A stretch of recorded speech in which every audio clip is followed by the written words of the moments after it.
तो पिछली क्लास में हमने कन्वेक्स मिरर, कनकेव मिरर क्या होते हैं, उनसे इमेज कैसे बनती है, ये सब पढ़ लिया था, ठीक है। और साथ में हमने इमेज फॉर्मेशन भी देखी थी कि अगर ऑब्जेक्ट को अलग अलग जगह पर रखते हैं तो कनकेव के लिए, कन्वेक्स के लिए अलग अलग जगह पर इमेज बनती है, ठीक है। कुछ हमने रे डायग्राम बनाए थे, ठीक है। अब हम आज पढ़ेंगे सबसे पहले कि कनकेव और कन्वेक्स मिरर है, इनके यूजेस क्या क्या होते हैं, ठीक है, क्या कहाँ पर ये यूज़ होते हैं। तो सबसे पहले हम कनकेव मिरर के यूज़ पढ़ते हैं। देखो सबसे पहला इसका यूज़ क्या है, they are used as shaving mirror.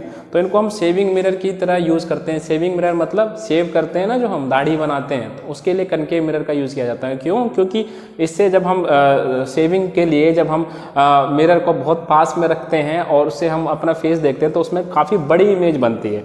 बड़ी इमेज बनती है तो जिससे क्या होगा, हमारा फेस बड़ा दिखाई देगा, तो आसानी होगी ना शेव करने में, कटेगा नहीं। तो इसीलिए हम इसको एज ए शेविंग मिरर भी यूज़ करते हैं। देखो ये जो इनके काफ़ी यूजेस हैं, मैंने जो कुछ यूजेस लिख दिए हैं जो अपने को पेपर में इस तरीके से लिखने हैं पॉइंट की फॉर्म में, ठीक है। इसके बेसिकली पॉइंट के फॉर्म में इसका तो एक ही मेन यूज़ होता है जिसको मैंने थोड़ा लिख दिया है, ठीक है। तो दूसरा कनकेव मिरर का जो दूसरा यूज़ है क्या है, large concave mirrors are use to concentrate sunlight to produce heat in solar furnace. देखो इसका क्या मतलब है, इसका मतलब है कि जो बड़े बड़े कनकेव मिरर होते हैं ना, उनका यूज़ करते हैं हम सोलर फर्नेस के लिए। सोलर फर्नेस में सबसे पहले आप सोलर फर्नेस क्या होता है, फर्नेस का मतलब समझते हो, फर्नेस का मतलब होता है भट्टी। भट्टी होती है ना जिसमें आग होती है, बहुत ज़्यादा हीट होती है, उस चीज़ को हम भट्टी बोलते हैं। सोलर फर्नेस मतलब ऐसी भट्टी जो जिसमें जो हीट आ रही है वो किसके थ्रू आ रही है, सनलाइट के थ्रू, सनलाइट के थ्रू। तो देखो जैसे कि ये क्या होता है, हमारा कनकेव मिरर होता है।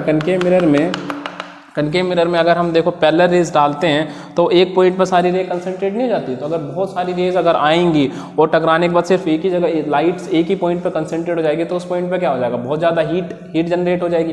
तो अगर मान लो देखो इस वाला पॉइंट पर हम कह सकते हैं एक तरह से ये भट्टी की तरह क्रिएट हो रही है ना। अगर हम बहुत सारा ऐसा स्पेस बना लें जहाँ पर सारी सनलाइट को हम कंसंट्रेट कर रहे हैं तो वो जगह बहुत ही ज़्यादा गर्म हो जाएगी।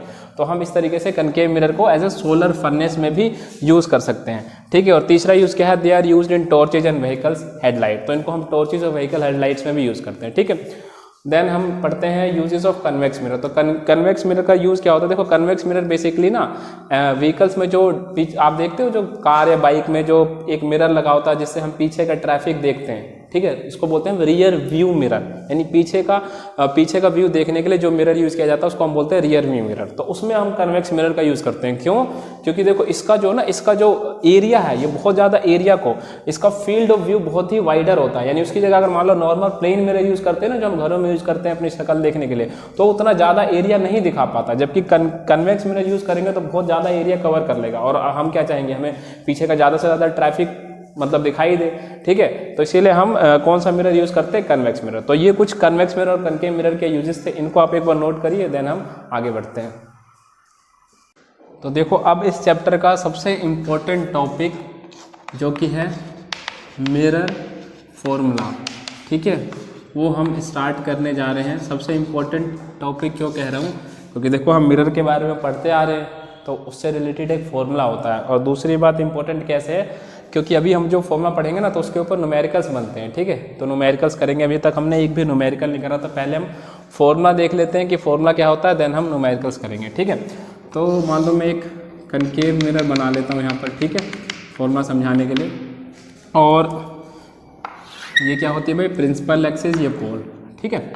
अच्छा मान लेते हैं ना थोड़ी देर के लिए कि यहाँ पर कोई ऑब्जेक्ट रखा हुआ है, ओ से डिनोट कर दिया मैंने। और फॉर एग्जाम्पल लेट से यहाँ पर इसकी इमेज बन रही है, ठीक है। इमेज कहाँ पर बनती है, ऑब्जेक्ट कहाँ पर रखते हैं, तो वो सब हम पहले ही पढ़ चुके हैं। बाकी फॉर एग्जांपल अभी समझो कि मान लो यहाँ पर ऑब्जेक्ट है, यहाँ पर इमेज बन रही है इसकी, और ये जो है यहाँ पर इसकी ये इसका क्या है, फोकस है। ये इसका क्या है, फोकस, ठीक है।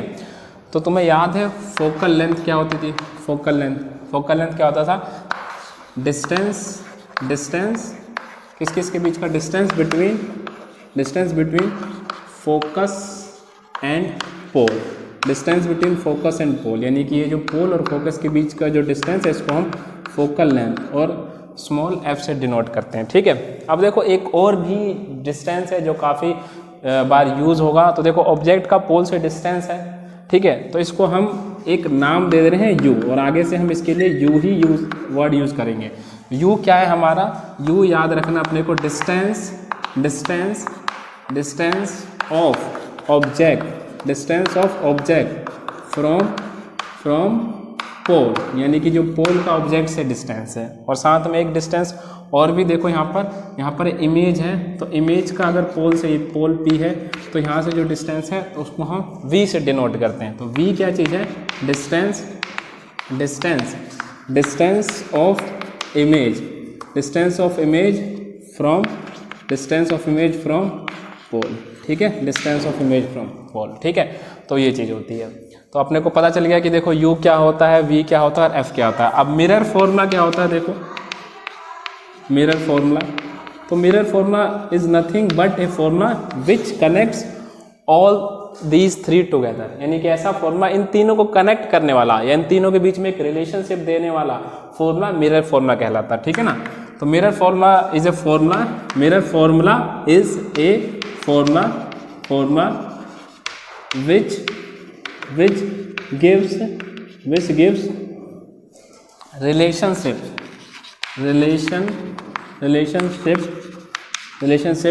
between किसके बीच में? U, V and F। और होता क्या है भाई मिरर फॉर्मूला? तो मिरर फॉर्मूला क्या होता है? इट इज़ गिवन बाय, लिख देता हूँ मैं, इट इज़ गिवन बाय, तो मिरर फॉर्मूला होता है 1/F इक्वल्स टू में 1/V प्लस में 1/U, ठीक है भाई।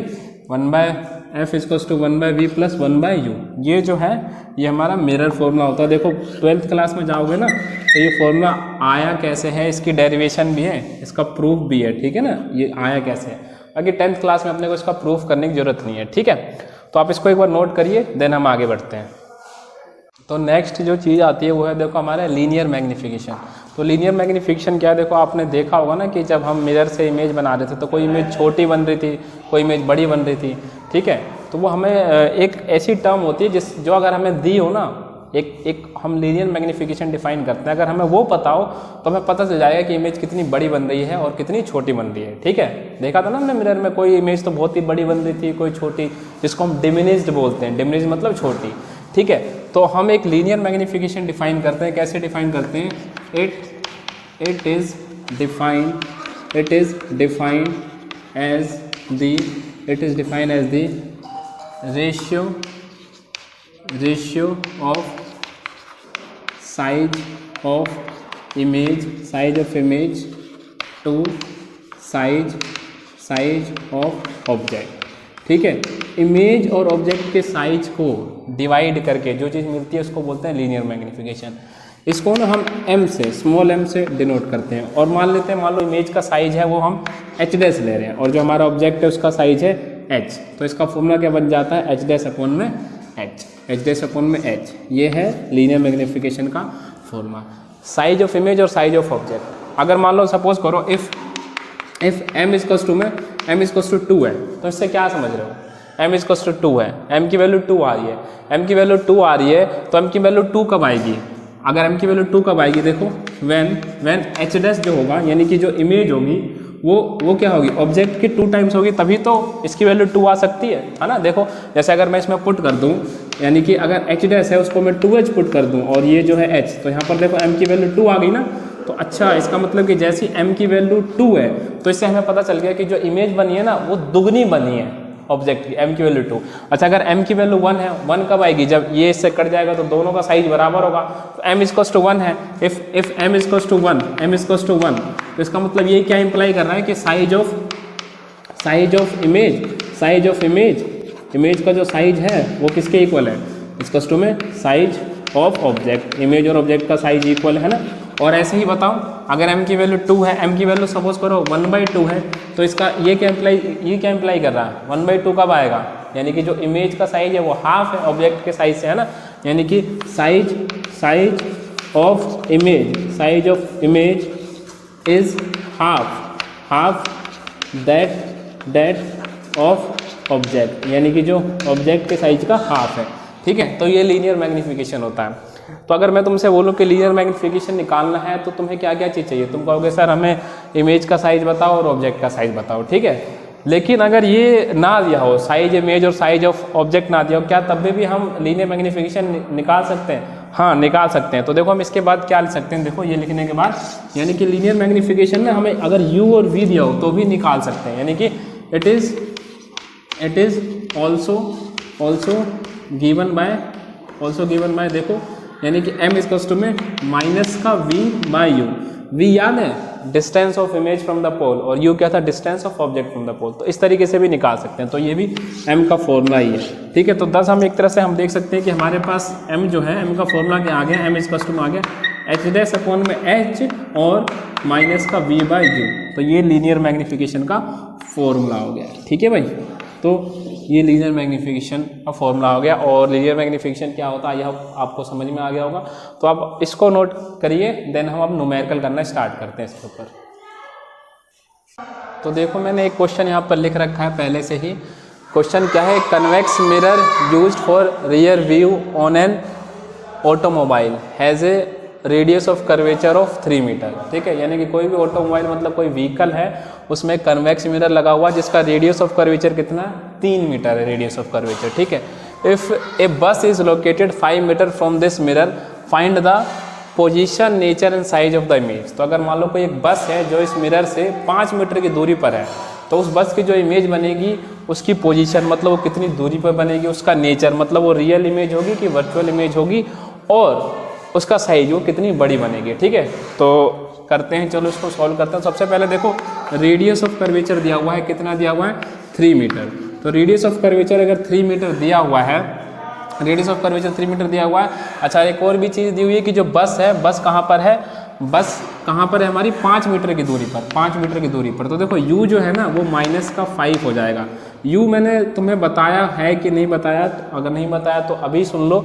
u हमेशा कोई भी मिरर हो, u हमेशा उसका नेगेटिव ही लेते हैं। नेगेटिव क्यों लेते हैं, जैसे देखो मान लो ये तो अभी कन्वेक्स मिरर है, तो कन्वेक्स मिरर कुछ ऐसा होता है, कन्वेक्स मिरर कुछ ऐसा होता है, ठीक है। तो ये मान लो इसके प्रिंसिपल से पोल है, तो ऑब्जेक्ट तो मिरर के सामने ही रखोगे, यहाँ पर ऑब्जेक्ट रखोगे, तो पोल से जो डिस्टेंस होगा, हमेशा डिस्टेंस कहाँ से मेजर करने हैं, पोल से मेजर करने हैं।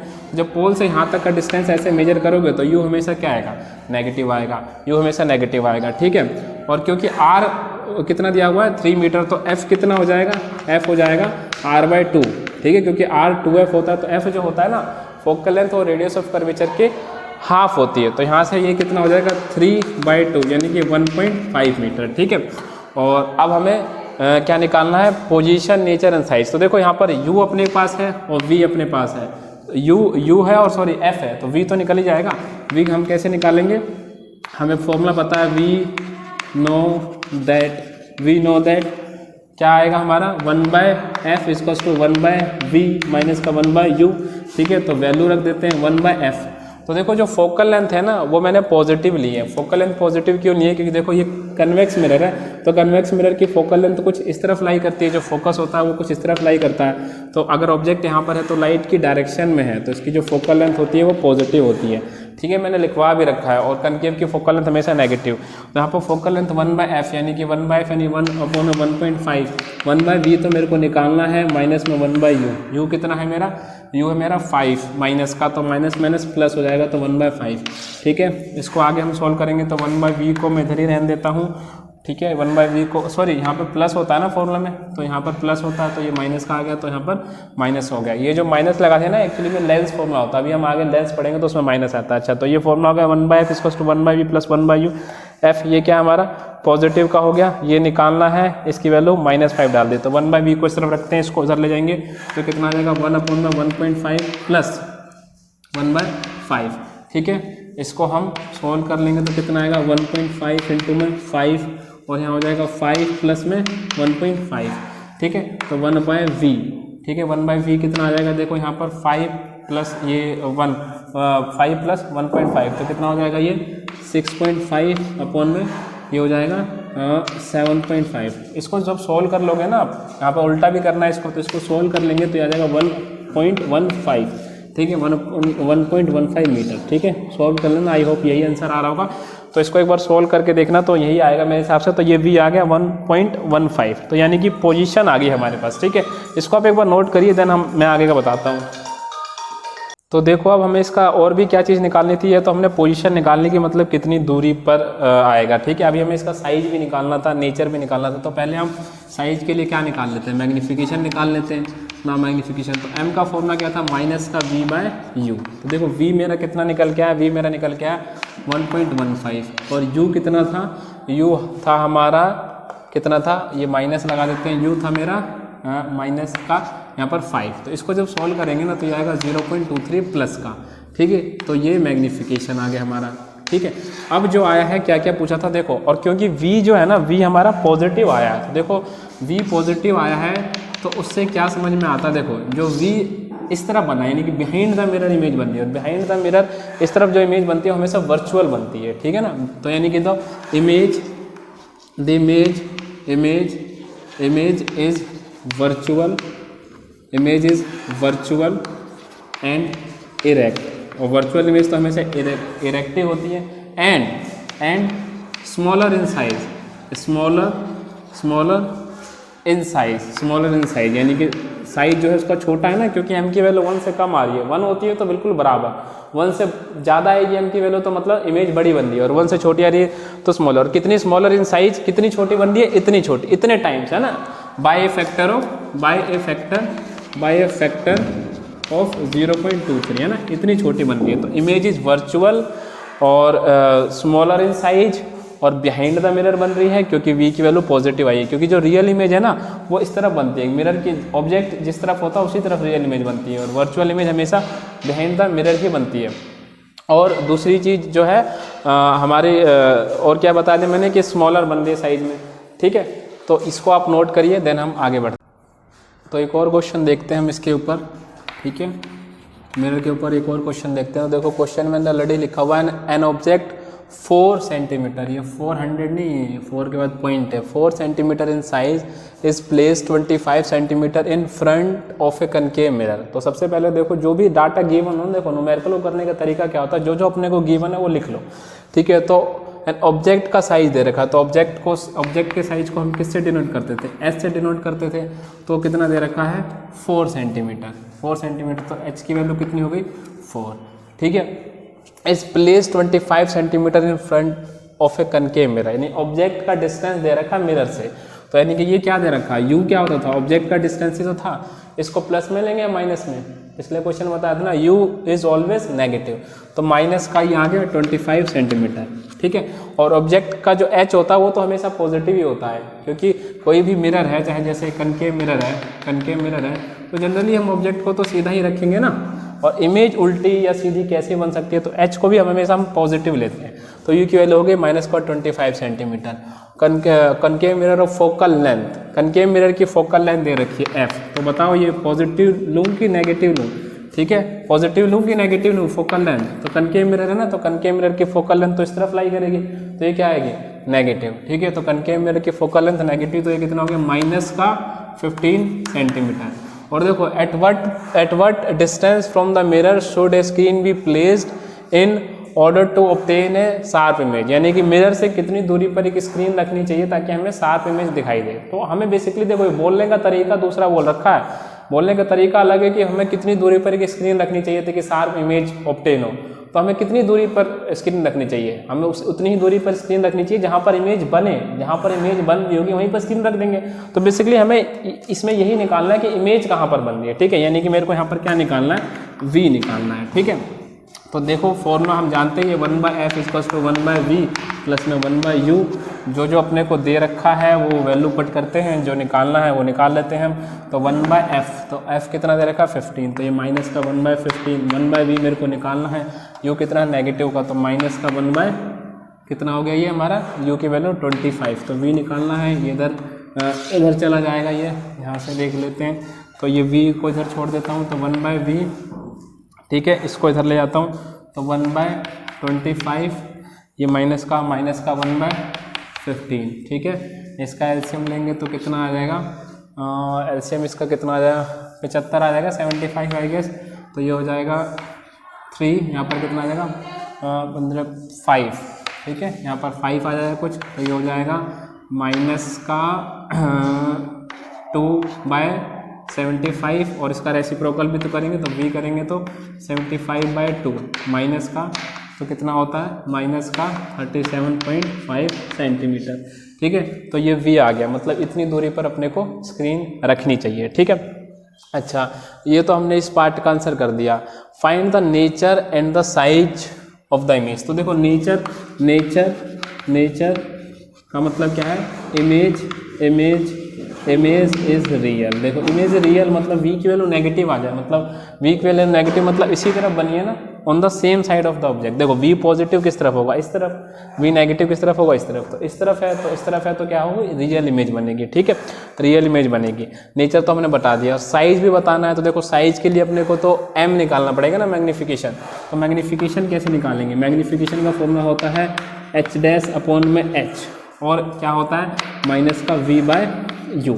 ठीक है, तो अगर मेरे को साइज ऑफ इमेज भी निकालना है ना, साइज ऑफ इमेज, तो मेरे को बेसिकली h डैश निकालना है। तो जरा मैं h डैश निकालने के लिए h डैश निकालता हूँ। h मेरे को दे रखा है, h कितना दे रखा है, h दे रखा है 4, h को मैं 4 रहने देता हूँ। यहाँ पर v माइनस का v कितना है, माइनस का 37.5, और u कितना है,